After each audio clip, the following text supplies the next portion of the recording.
ದೇವರು ಮಂದಿರದಲ್ಲಿ ಮಾತ್ರವಲ್ಲ ಎಲ್ಲರೊಳಗಿದ್ದಾನೆ. ಸಿದ್ದರಾಮಯ್ಯರ ಒಳಗೂ ದೇವರಿದ್ದಾನೆಂದು ಶ್ರೀಗಳು ಉಡುಪಿಯಲ್ಲಿ ಹೇಳಿದ್ದಾರೆ. ಉಡುಪಿಯ ಪೇಜಾವರ ವಿಶ್ವಪ್ರಸನ್ನ ತೀರ್ಥ ಸ್ವಾಮೀಜಿಗಳು ಬೇಸರ ವ್ಯಕ್ತಪಡಿಸಿದ್ದಾರೆ. ಮಾಜಿ ಸಚಿವ ಎಚ್ ಆಂಜನೇಯರ ಹೇಳಿಕೆಗೆ ಪ್ರತಿಕ್ರಿಯೆ ಕೊಟ್ಟಿದ್ದಾರೆ. ಬಿಜೆಪಿ ಮಂದಿರವೆಂದು ನಾವ್ಯಾಕೆ ಅಂದ್ಕೊಳ್ಬೇಕು? ನಾವು ಭಾರತೀಯರು. ಈ ಮಂದಿರವು ಎಲ್ಲರದ್ದು, ಎಲ್ಲಾ ಭಾರತೀಯರದ್ದು ಅಂತ ಅಂದ್ಕೊಳ್ಬಹುದಲ್ವಾ ಅಂತ ವಿಶ್ವಪ್ರಸನ್ನ ತೀರ್ಥರು ಹೇಳಿದ್ದಾರೆ. ರಾಮಚಂದ್ರ ಬೇರೆ ಅಲ್ಲ, ಕೃಷ್ಣ ಬೇರೆ ಅಲ್ಲ. ಕೃಷ್ಣ ಅಂದಿರುವಂತಹ ಮಾತು ಈಶ್ವರ ಸರ್ವಭೂತಾನಾಂ ಹೃದ್ದೇಶಿ ಅರ್ಜುನ ತಿಷ್ಠತಿ. ದೇವರು ಎಲ್ಲಿದ್ದಾನೆ ಹೇಳಿದಾಗ ಮಂದಿರದೊಳಗೆ ಮಾತ್ರ ಇರುವುದಲ್ಲ. ಮಂದಿರ ಒಂದು ಪ್ರತಿನಿಧಿತ್ವೇನ ಒಂದು ಇದೆ, ಹಾಗೆ ಅಲ್ಲಿ ಮಾತ್ರ ಇರುವುದಲ್ಲ, ಎಲ್ಲರ ಹೃದಯದಲ್ಲೂ ಕೂಡ ಭಗವಂತ ನೆಲೆಸಿದ್ದಾನೆ. ಹಾಗಾಗಿ ನನ್ನೊಳಗೂ ಇದ್ದಾನೆ, ನಿಮ್ಮೊಳಗೂ ಇದ್ದಾನೆ. ಹಾಗಿರುವಾಗ ಸಿದ್ದರಾಮಯ್ಯನೊಳಗೆ ಯಾಕಿಲ್ಲ? ಅಂದರೆ ರಾಮ ಮಂದಿರದ ನಿರ್ಮಾಣ ನಡೀತಾ ಇದೆ. ರಾಮದೇವರ ಪ್ರಾಣ ಪ್ರತಿಷ್ಠೆಯ ಮುಹೂರ್ತದ ಸನ್ನಿಹಿತವಾಗ್ತಾ ಇದೆ. ಈ ಹೊತ್ತಿಗೆ ಈ ಪ್ರಕರಣವನ್ನು ಕೈಗೆತ್ತಿಕೊಂಡು ಬಂಧನ ಇವೆಲ್ಲ ನಡೀತಾ ಇದ್ದೇವೆ ಅಂತಂದರೆ ಇದು ಯಾರಿಗಾದರೂ ಕಾಣುವಂತಹದ್ದು. ನಡೀತಾ ಇರುವ ಎಲ್ಲ ಪ್ರಕ್ರಿಯೆಯನ್ನು ವಿರೋಧಿಸಬೇಕು ಅನ್ನುವ,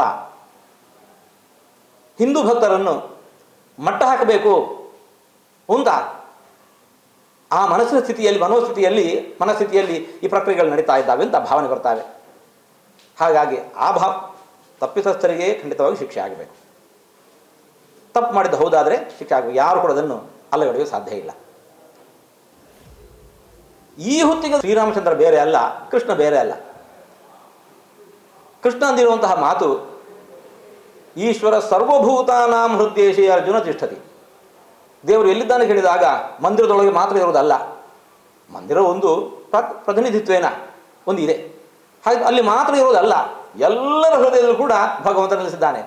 ಹಾಗಾಗಿ ನನ್ನೊಳಗೂ ಇದ್ದಾನೆ, ನಿಮ್ಮೊಳಗೂ ಇದ್ದಾನೆ. ಹಾಗಿರುವಾಗ ಸಿದ್ದರಾಮಯ್ಯನೊಳಗೆ ಯಾಕಿಲ್ಲ? ಆಂಜನೇಯನೊಳಗೆ ಯಾಕಿಲ್ಲ? ಎಲ್ಲರೊಳಗೂ ದೇವರಿದ್ದಾನೆ.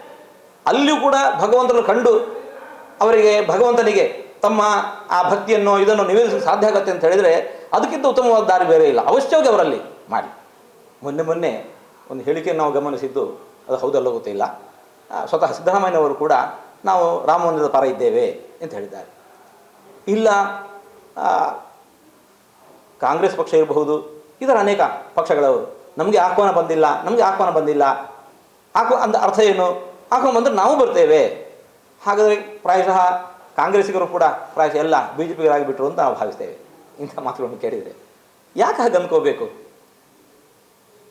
ಬಿಜೆಪಿ ಭಾರತ ದೇಶ ನಮ್ಮದಲ್ಲ, ಅದು ಬರೀದೆ ಬಿಜೆಪಿಗರದ್ದು ಅಂತ ಯಾರಾದರೂ ಹೇಳ್ತಾರಾ?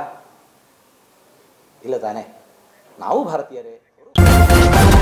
ನ್ಯೂಸ್ ಫಸ್ಟ್ ನಿರ್ಭೀತಿಯಿಂದ ನಿಮ್ಮ ಪರವಾಗಿ.